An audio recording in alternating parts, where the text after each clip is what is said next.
lá, né? Hoje a gente vai falar sobre o fósforo no solo. O fósforo, ele tem algumas particularidades, o modo como ele se comporta no solo é diferente dos outros nutrientes. Ele tem umas certas particularidades que a gente vai estar vendo e é um nutriente extremamente exigido pelas plantas e em geral os solos brasileiros são fracos, são deficientes no fósforo. Bom, dentre os macronutrientes, o fósforo ele é exigido em menores quantidades pelas plantas, juntamente com o enxofre. Todavia, ele trata-se de um nutriente aplicado em grandes quantidades em adubação no Brasil.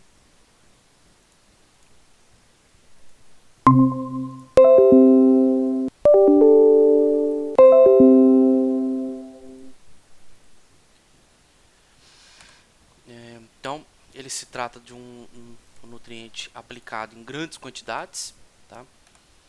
E, como eu já havia dito, os solos brasileiros eles são pobres em fósforo, tá?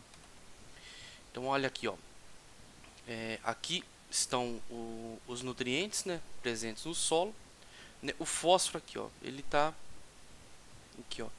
Olha a porcentagem do fósforo, muito pequena. Boa parte do solo, né, presente aqui em oxigênio. Depois o silício, porque o silício está presente aí nos argilos minerais, né? Posteriormente o alumínio, aí vem o ferro e aqui os maiores importâncias para a gente aqui o cálcio 3,6, o potássio 4,4, o magnésio está aqui 2,1 e outros nutrientes fica aqui no 4,4. Você vê que o nitrogênio nem aparece aqui, né? Ele nem aparece. Bom, aqui você pode ver aqui no geral aqui o mapa. Ó, aqui onde está amarelo ocorre deficiência de fósforo. Então eu acho que boa parte dos estados brasileiros, né, estão aí com deficiência em fósforo, né?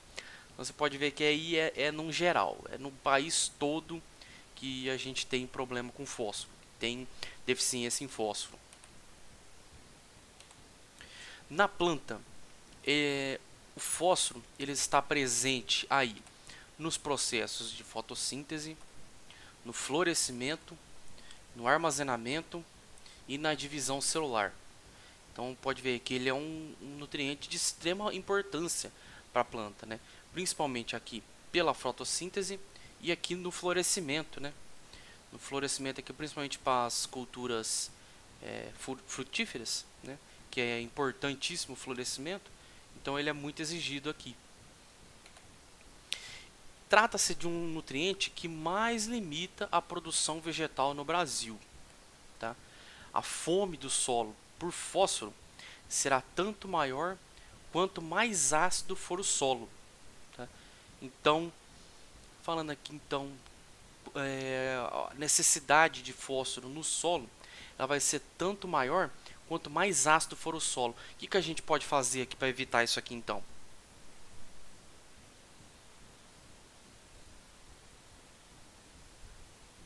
Hein, gente? O que a gente pode fazer para estar evitando aqui esse problema, então, para amenizar um pouco esse problema aqui do fósforo? É, regular o solo, é, fazer uma análise do solo e ver a deficiência, é isso?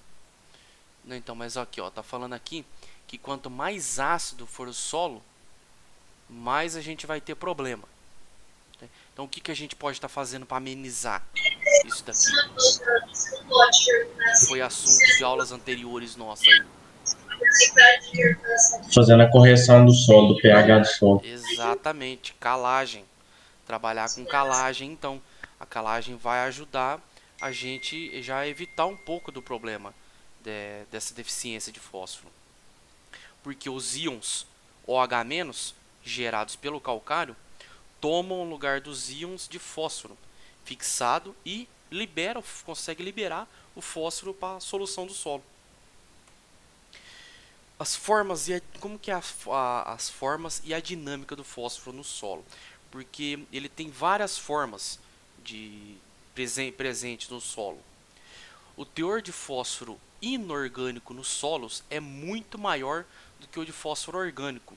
Mas o problema é o quê? Que o fósforo inorgânico ele não está disponível para as plantas. As plantas não conseguem absorver o fósforo inorgânico. Então, representando aí, ó, de 20 a 70% de fósforo total na camada arável. Tá? E os solos podem chegar a apresentar de 100 a 2.500 kg por hectare de fósforo total na camada arável. A concentração de fósforo em solução é extremamente baixa. E ela é normalmente entre 0,1 a 1 kg por hectare, devido à elevada tendência de remoção do fósforo na solução. Então olha aqui, um grande problema, porque fósforo em solução é o fósforo disponível para absorção pelas plantas. Adsorção ou fixação na argila com óxidos de ferro, alumínio ou cálcio.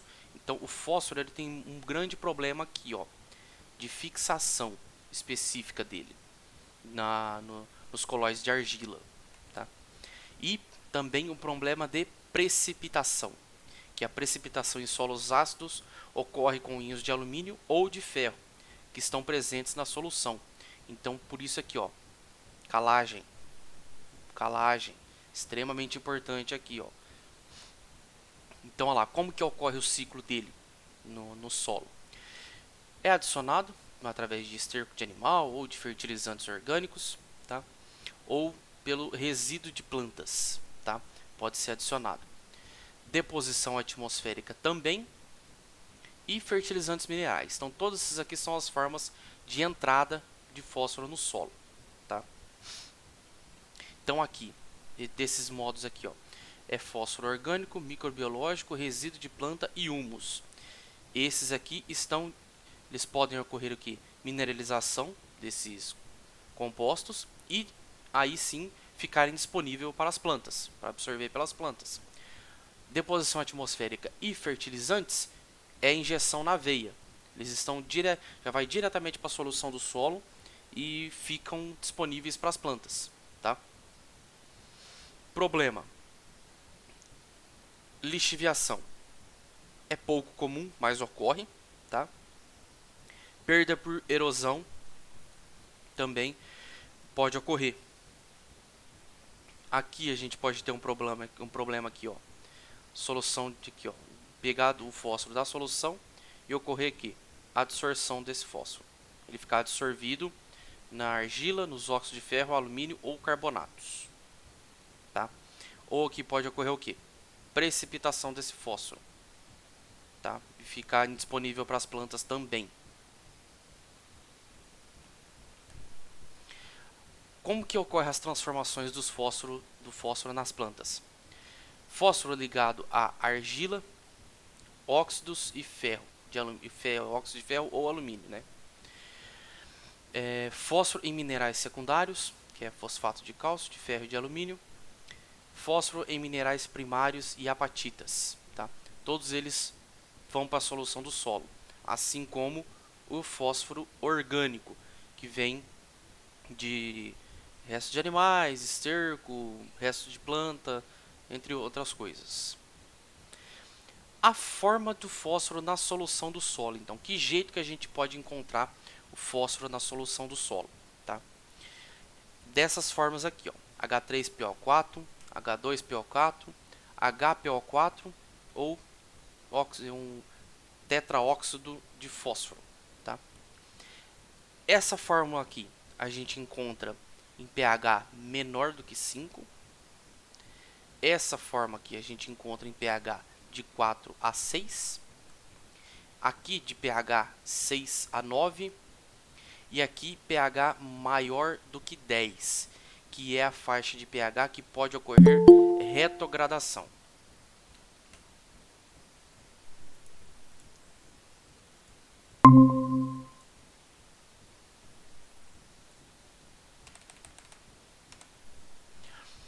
A mandioca.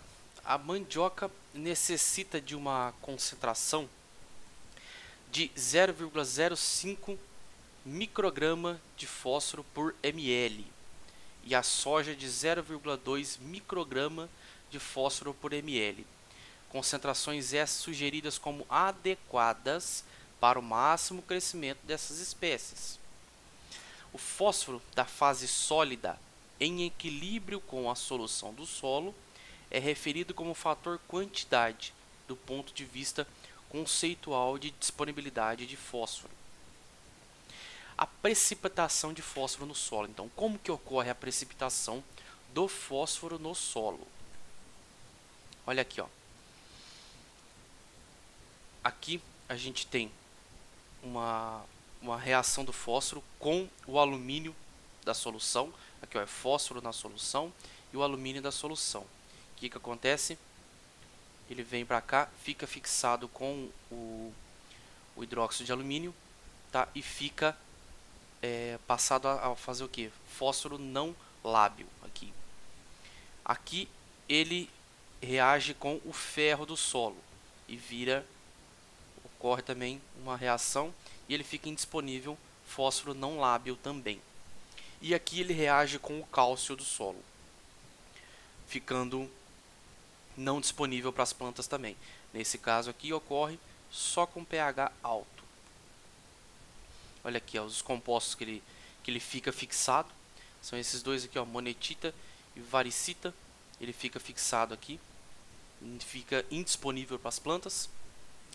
Fósforo lábil. O que é agora esse negócio de lábil e não lábil?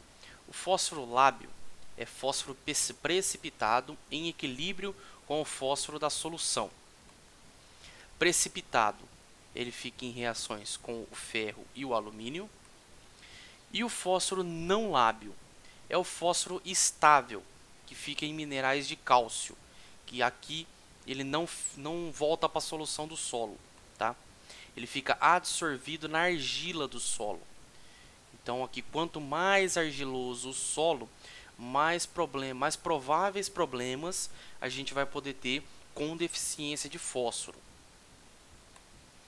A fixação de fósforo é a reação de adsorção na superfície de argilas, óxidos e hidratos de ferro e de alumínio ou de carbonato de cálcio em solos calcários, tá?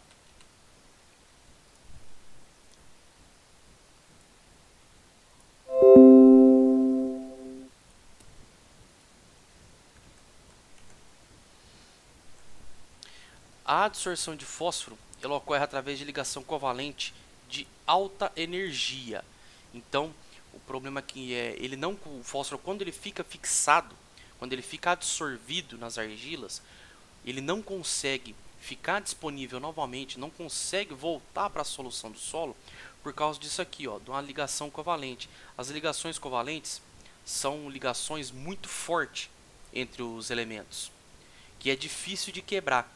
Ela é de alta energia. Então, por isso que quando ele ficar absorvido, é difícil ele voltar a ficar disponível na solução do solo. A fixação de fósforo ela tem elevada importância no manejo da fertilidade, visando que maior eficiência de uso de fertilizantes fosfatados. Por que isso daqui? Porque você fazer uma adubação fosfatada, que nem jogar um super simples ou um super triplo, que são fertilizantes que disponibilizam fósforo de imediato, a gente costuma chamar meio agronômico de injeção na veia de fósforo. Então, se você utilizar um tipo de fertilizante desse, sem antes você ter feito uma calagem, está bem equilibrado a área que você vai plantar, você vai poder correr o risco de perder muito fertilizante ali, por causa dessa fixação, dessa adsorção que o fósforo tem no meio das argilas, principalmente se for um solo com um teor de argila um pouco mais alto. O fósforo orgânico, a contribuição será tanto maior quanto maior for o teor de matéria orgânica do solo. cada 1% de matéria orgânica no solo, haverá mineralização de 1 a 4 kg de fósforo por hectare, equivalentes aí de 3 a 10 kg de P2O5 por hectare. Tá? P2O5 é a fórmula do fósforo que está nos fertilizantes minerais, que é a forma dele de disponibilização imediata para a planta. O que torna então o fósforo disponível no solo? Enzima fosfatase.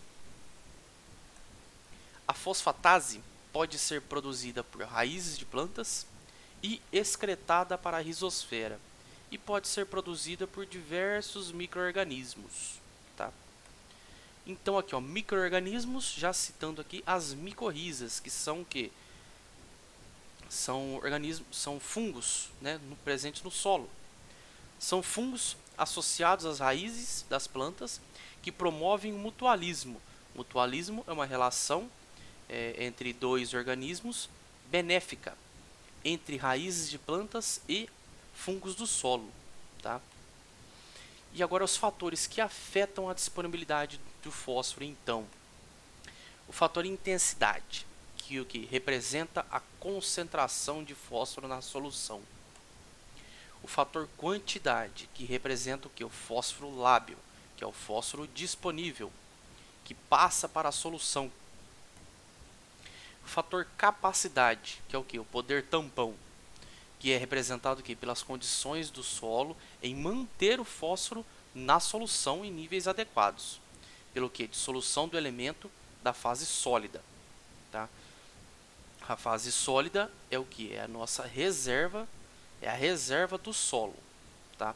Conforme as plantas vão retirando os nutrientes da fase líquida, que é a solução, a fase sólida tem que repô-los, tem que repor eles para a solução.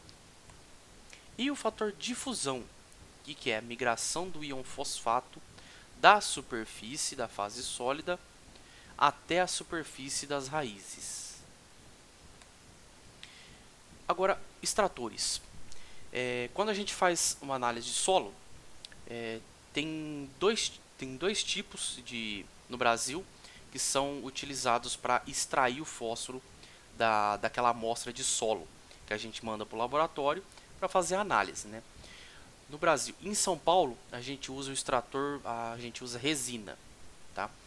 No Rio Grande do Sul e eu não sei se em Minas também usa, eu não lembro quais são os estados agora, mas eu sei que no sul do país é utilizado um outro extrator, que é o Melic, tá? Olha lá, esse Melic, que é o que? Uso de ácidos fracos que extraem quantidades diferentes de fósforo absorvido e dependendo do tipo de argila. Tá? Os níveis críticos de fósforo podem ser diferentes para solos com diferentes quantidades de argila. E a resina, que é o que usa aqui no estado de São Paulo. Que a resina trocadora, ela extrai o fósforo semelhante à planta. Então essa resina, ela trabalha como se fosse a planta absorvendo fósforo e não leva em consideração a quantidade de argila. Tá? O extrator utilizado no método de Melic é uma mistura de ácido sulfúrico e clorídrico. No método de resina, a extração é feita por uma resina trocadora de ânions. Tá? Então, o método de resina ele foi proposta como uma tentativa de reproduzir em laboratório o processo de absorção do fósforo pelas plantas no campo. Tá? Como uma capacidade de troca de ânions da resina é muito alta, há uma transferência de fósforo lábil do solo para a resina.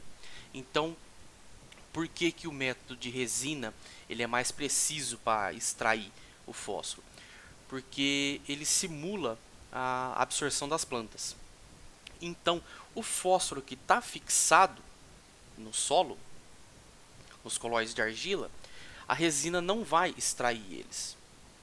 Já no Melic, não. No Melic ele vai extrair tudo, inclusive esses que estão absorvidos.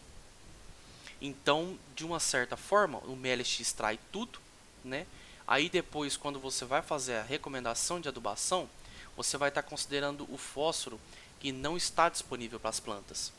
Então, a quantidade da sua conta que vai sair para a recomendação vai ser maior, quer dizer, vai ser menor, tá? Porque você está considerando um fósforo que não está disponível para as plantas. Então, você vai acabar jogando menos fósforo do que precisa. Agora, já no estado de São Paulo, que você usa resina, ele pega o fósforo só que estava disponível para as plantas, aquele da solução. Então, ele não vai estar considerando o fósforo que está absorvido. Então, a quantidade que você vai estar aplicando, né, na adubação vai ser maior, o que vai suprir mais a necessidade das plantas. Porque você vai estar jogando uma coisa lá que a planta você usou como base uma coisa que as plantas podem absorver. Então a sua quantidade que você vai jogar vai suprir mais. Então aqui, só complementando aqui, né, o que a resina, o mellet faz, né? Ele pega o fósforo lábil, o fósforo da solução e o fósforo que a planta absorveria. Os extratores ácidos extraem mais fósforo ligado a cálcio, que é o fósforo fixado, no solo, e pequena proporção do fósforo ligado a alumínio e ferro. Então ele também pega aqueles que estão fixados com ferro e alumínio. E o que pode levar a lá, o que eu falei, é uma subestimativa dos teores disponíveis de fósforo em solos argilosos, que vem recebendo adubação fosfatada. Então é justamente aquilo que eu acabei de explicar. Você acaba depois fazendo uma recomendação fraca, porque você acha que o teu solo tem uma quantidade tal, mas na verdade ele não tem. O extrator tirou mais do que precisava e você acabou sendo enganado, né? Vamos dizer assim. Por outro lado, como o extrator ácido solubiliza fosfatos naturais, esse método pode superestimar a quantidade de fósforo disponível. Ou seja, ele está superestimando a quantidade disponível. Ele está falando que tem mais do que o que realmente tem em locais adubados com fosfatos naturais. Então, olha lá, olha como que faz a interpretação da análise de solo, né? Você vai pegar aqui, né? Você vai pegar o fósforo que extraiu na análise, né? E você vai ver qual que é a cultura que você vai plantar. São árvores florestais, que nem eucalipto, né? A seringueira, tal. Ou é uma cultura perene, é uma cultura anual, ou são hortaliças. E a partir daí, você pega e vê a quantidade que saiu na sua análise. E a partir daí você vê se está muito baixo, médio, alto ou muito alto. Tá? É dessa forma aqui, é bem simples. Interpretar análise de solo, gente, a gente vai aprender a fazer. É só assim que eu terminar de falar dos nutrientes do solo, a gente vai entrar na parte de interpretação de análise. Tá? Não é difícil de fazer a interpretação de análise. Você só vai pegar a análise e comparar com o boletim técnico 100, com o boletim lá do IAC, de recomendação de adubação e calagem. É bem simples, não é difícil. Tá? E o teor aqui, essa aqui é o método que usa para lá para o Rio Grande do Sul. Aqui, ó. No Rio Grande do Sul já é diferente. No Rio Grande do Sul, Santa Catarina, eles têm o manual de adubação deles. Eles usam a partir do teor de argila do solo. Você vai considerar o teor de argila do solo, coisa que aqui no estado de São Paulo a gente não leva em consideração. Tá? Então você vai pegar a sua análise granulométrica, da sua análise de solo, né?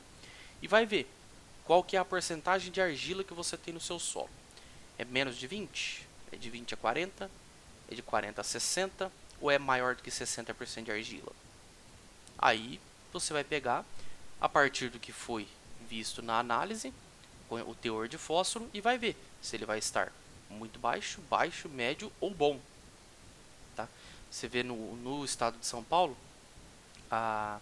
o critério já é diferente, né? Ó, a gente tem 5 critérios: muito baixo, baixo, médio, alto e muito alto.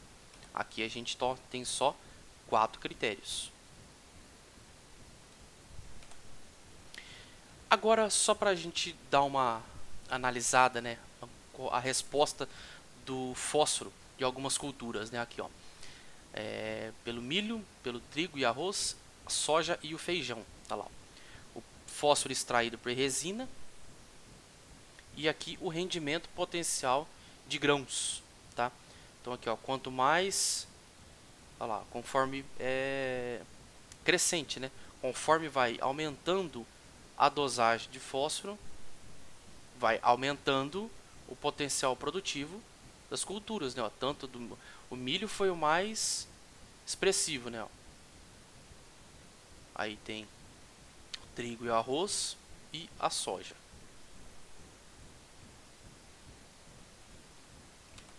Beleza, gente? É isso aí. Obrigadão a todos por estarem assistindo.